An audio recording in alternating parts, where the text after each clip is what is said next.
Kalau Gibran jadi apa, Kaisang jadi apa, Bobi jadi apa, ya sama-sama orang tahu bahwa Prabowo akan meninggalkan rejim ini. Jadi tetap Prabowo akan bikin distinctive karakter dalam kepemimpinan dia kan. Kita tahu lah watak Pak Prabowo itu.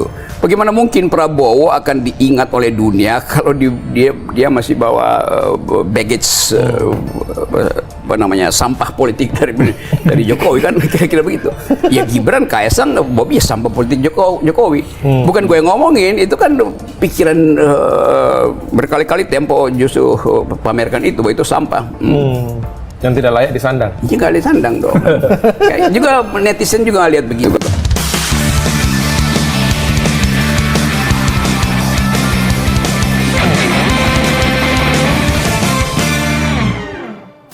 Assalamualaikum warahmatullahi wabarakatuh. Selamat malam pendengar setia dan teman-teman. Malam ini kita lakukan ya dialog atau dialektika tentang masalah sosial politik yang sebenarnya akhir-akhir ini atau menjelang sekitar 2 bulan lagi berakhirnya masa kedua atau periode kedua Presiden Jokowi, terjadi seperti turbulensi politik ya, ada kekacauan yang sangat luar biasa. Dan beberapa hari yang lalu kita memang melihat adanya satu gerakan yang demonstrasi yang luar biasa. Hampir seluruh kota-kota besar, malah juga sampai misalnya ke kota-kota kecil, ada demonstrasi yang terjadi di mana-mana.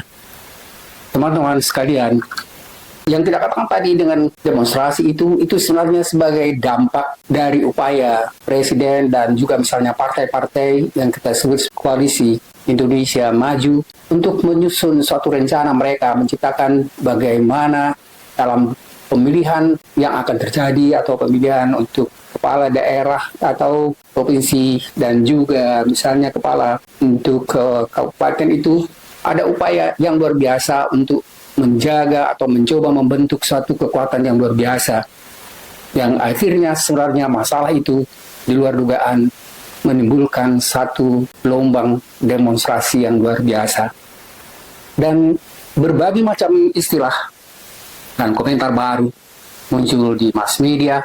Dan salah satu sebenarnya yang menarik adalah apa yang dikemukakan oleh Rocky Gerung tentang sampah politik Jokowi. Sampah politik Jokowi ini adalah menjelaskan apa yang dilakukan oleh Jokowi menjelang akhir jabatannya. Dan untuk jelas nanti kita coba jelaskan apa yang dikemukakan oleh Rocky Gerung tentang sampah politik itu. Teman-teman sekalian, jadi istilah baru yang dikemukakan Rocky Gerung itu menurutnya sebenarnya itu bukan istilah yang murni berasal dari Rocky sendiri, tapi istilah yang dia katakanlah misalnya ambil dari Tempo. Dan ingat, Tempo itu adalah majalah yang secara terus-menerus itu selalu berjuang untuk mengukakan kebenaran, terutama sekali misalnya yang berkaitan dengan masalah politik. Teman-teman sekalian, jadi dijelaskan setelah 10 tahun Jokowi duduk ke jabatan presiden dan menjelang akhir jabatannya dia selalu dan melakukan apa yang sering disebut sebagai cawe-cawe politik.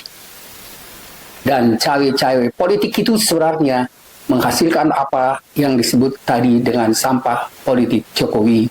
Teman-teman sekalian, jadi sampah politik ini adalah sebenarnya model, kalau misalnya residu sampah yang seperti ditinggalkan pada bagian akhir dari masa jabatannya. Apa yang dimaksud dengan istilah sampah politik Jokowi itu dimukakan Rocky Gerung dalam satu video yang sangat menarik, dan kemudian video itu bisa kita lihat dan dengar pada bagian berikut ini. Teman-teman sekalian, jadi pernyataan Rocky Gerung itu sebenarnya berkaitan dengan apa yang disebut tadi dengan sampah politik itu adalah bagaimana upaya dari Jokowi yang berusaha untuk sebelumnya misalnya mencoba untuk mendukung bercawe-cawe untuk menciptakan bagaimana Gibran dan akhirnya memang berhasil menjadi wakil presiden yang tidak lama lagi akan diangkat atau diresmikan, yang kemudian bagaimana misalnya upaya berikutnya cawe-cawe dari Jokowi untuk menjadikan Kaisang menjadi calon gubernur di Jakarta atau wakilnya, atau kalau tidak misalnya calon gubernur atau wakil gubernur di Jawa Tengah. Cawe-cawe berikutnya sebenarnya termasuk juga adalah upayanya untuk menjadikan Bobi menjadi wali kota Jakarta dan sekarang wali kota Medan, dan sekarang sedang berupaya untuk menjadikan Bobi itu dan didukung oleh partai besar yang kita katakan tadi dengan koalisi Indonesia Maju untuk menjadikan Bobi ini menjadi gubernur baru di Sumatera Utara. Teman-teman sekalian, tadi sudah saya kemukakan ada penjelasan yang ringkas dari satu video yang kita petik juga dari media massa, penjelasan Rocky Gerung tentang apa yang disebut dengan politik sampah politik itu. Kalau Gibran jadi apa, Kaisang jadi apa, Bobi jadi apa, ya sama-sama orang tahu bahwa Prabowo akan meninggalkan rejim ini. Jadi tetap Prabowo akan bikin distinctive karakter dalam pemimpinan dia kan. Kita tahu lah watak Pak Prabowo itu. Bagaimana mungkin Prabowo akan diingat oleh dunia kalau dia masih bawa baggage apa namanya, sampah politik dari Jokowi kan, kira-kira begitu. Ya Gibran, Kaisang, Bobi ya sampah politik Jokowi. Bukan gue ngomongin, itu kan pikiran berkali-kali Tempo justru pamerkan itu, bahwa itu sampah. Yang tidak layak disandang. Nggak disandang dong. Juga netizen juga lihat begitu. Ya teman-teman sekalian, jadi jelas tadi bagaimana dan apa pengertian yang dikemukakan oleh Rocky Gerung tentang sampah politik itu. Saya ulang sedikit ya, jadi sebagai pengertian yang dikemukakan oleh Rocky Gerung itu adalah Gibran, Kaisang, Bobi adalah sampah politik Jokowi. Sampah politik sepertinya identik dengan istilah yang pernah kita kemukakan juga melalui dialektika ini, istilah yang mirip sekali dengan apa yang disebut dengan politik kotor atau bad politics. Dan politik kotor itu sebenarnya ciri-cirinya sama sekali tidak jauh berbeda dengan apa yang kita bicarakan sekarang ini dengan sampah politik yang dikemukakan oleh Rocky Gerung.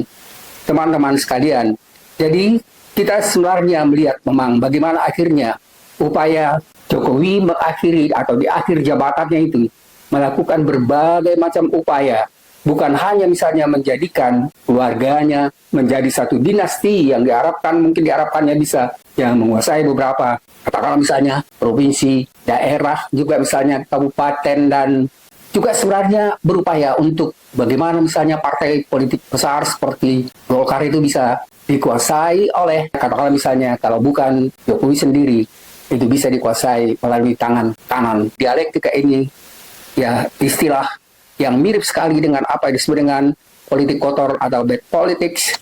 Dan politik kotor itu sebenarnya ciri-cirinya sama sekali ya tidak jauh berbeda dengan apa yang kita bicarakan sekarang ini dengan sampah politik yang dikemukakan oleh Rocky Gerung. Teman-teman sekalian, jadi kita sebenarnya melihat memang bagaimana akhirnya upaya Jokowi mengakhiri atau di akhir jabatannya itu melakukan berbagai macam upaya, bukan hanya misalnya menjadikan ya keluarganya menjadi satu dinasti yang mungkin diharapkannya bisa yang menguasai beberapa, katakanlah misalnya provinsi, daerah, juga misalnya kabupaten dan dengan provinsi, juga sebenarnya berupaya untuk bagaimana misalnya partai politik besar seperti Golkar itu bisa dikuasai oleh ya katakanlah misalnya kalau bukan Jokowi sendiri, itu bisa dikuasai melalui tangan kanan Jokowi. Jadi istilah bad politik atau yang kita katakan tadi dengan istilah yang mirip dengan itu dengan politik sampah, itu adalah istilah yang sebenarnya berbeda, bertentangan dengan apa yang kita sebut misalnya dengan politik bersih, ya, clean politics. Jadi politik kotor adalah semua sebenarnya tindakan atau kebijakan politik yang bertentangan dengan apa yang dirumuskan dalam cita-cita negara, apa yang dirumuskan dalam misalnya Pancasila dan Undang-Undang Dasar 45, yang sebenarnya itu semestinya harus menjadi ya pedoman untuk tindakan atau kebijakan apa yang dilakukan oleh Presiden dan juga misalnya bawahannya. Teman-teman sekalian, jadi politik kotor sebenarnya merusak kepercayaan publik terhadap institusi politik dan menghambat terlaksananya demokrasi yang sehat. Dan politik kotor juga ditandai oleh ada beberapa hal yang sebenarnya sudah terjadi misalnya dengan merajalelanya korupsi, dan itu sepertinya mulai dari tingkat atas sampai ke bawah, dan dia seperti menjalar kemana-mana di seluruh, atau katakanlah misalnya mulai dari tingkat kepresidenan sampai pada kecamatan, dan mungkin malah di bawah itu sampai desa-desa atau kepala desa. Teman-teman sekalian, yang kedua, politik kotor yang kita katakan tadi sebenarnya identik dengan politik sampah itu adalah penyalahgunaan kekuasaan. Teman-teman sekalian, penyalahgunaan kekuasaan ini yang paling jelas sebenarnya buktinya memang dilakukan oleh Jokowi. Ini jelas sekali misalnya bagaimana kekuasaan yang mestinya di dalam negara dibedakan antara 3 bentuk lembaga, yaitu lembaga misalnya legislatif, yudikatif, dan legislatif itu semestinya itu harus satu sama lain, itu harus bisa dipisahkan.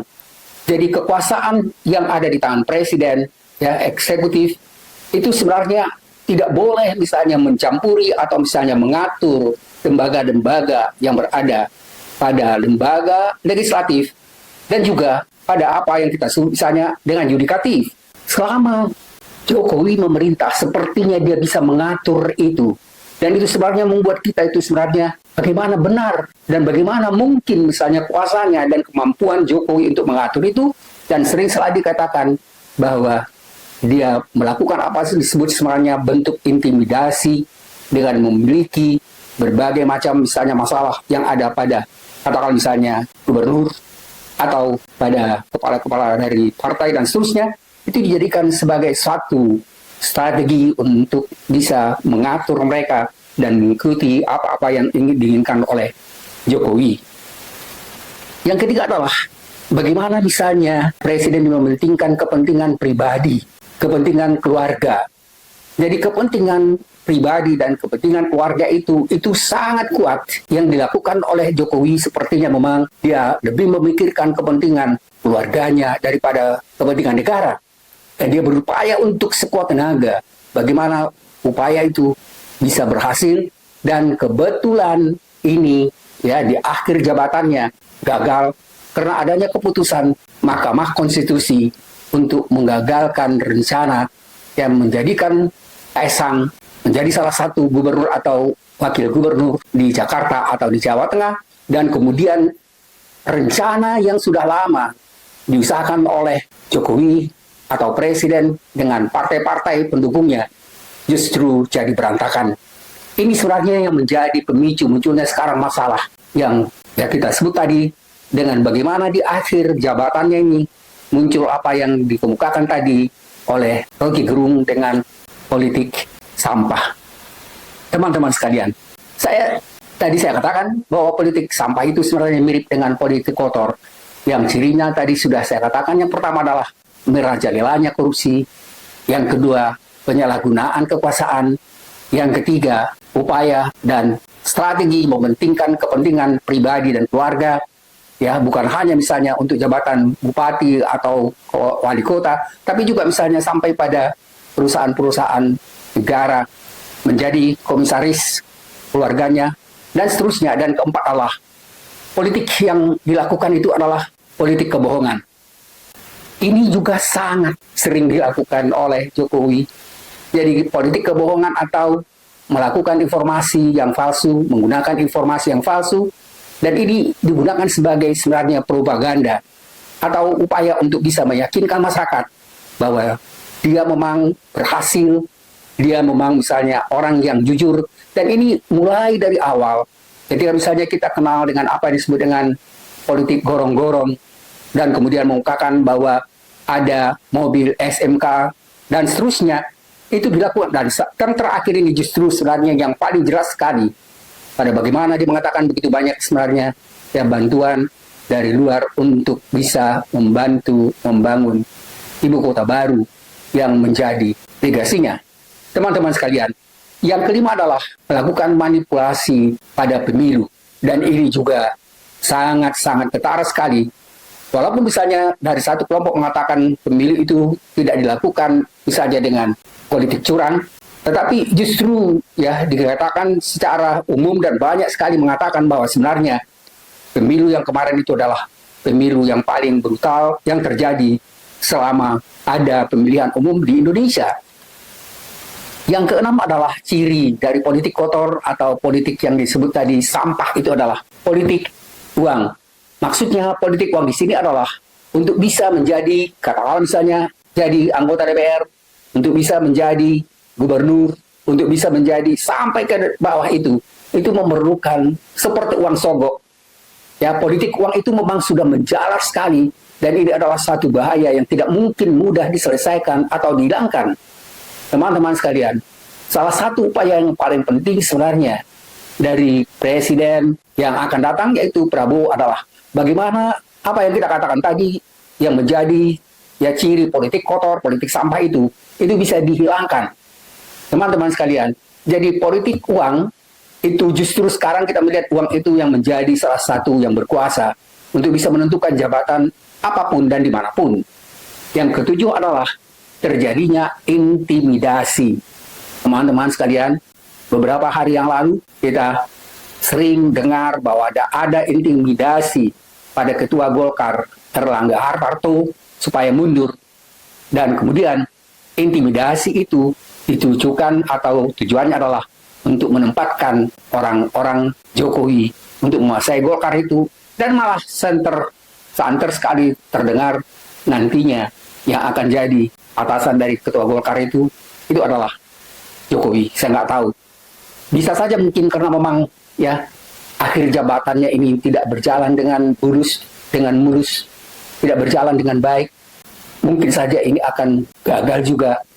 Dan yang ke-8 ciri dari politik yang kita sebut dengan politik sampah dan politik kotor itu adalah kolusi dan nepotisme. Teman-teman sekalian, kolusi dan nepotisme itu juga benar-benar terjadi dalam periode 10 tahun Jokowi menjadi presiden, dan ini adalah masalah-masalah yang luar biasa seperti jaringan yang saling berkait satu sama lain, dan ini membentuk apa yang kita sebut tadi dengan politik kotor, dan diakhiri dengan 3 bentuk yang dikemukakan oleh Rocky Gerung dalam politik sampah.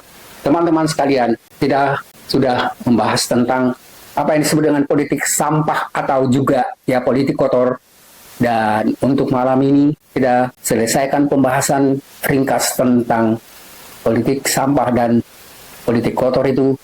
Mudah-mudahan untuk berikutnya nanti bisa kita selesaikan bagian kedua dari politik kotor atau politik sampah ini. Terima kasih atas perhatian teman-teman sekalian.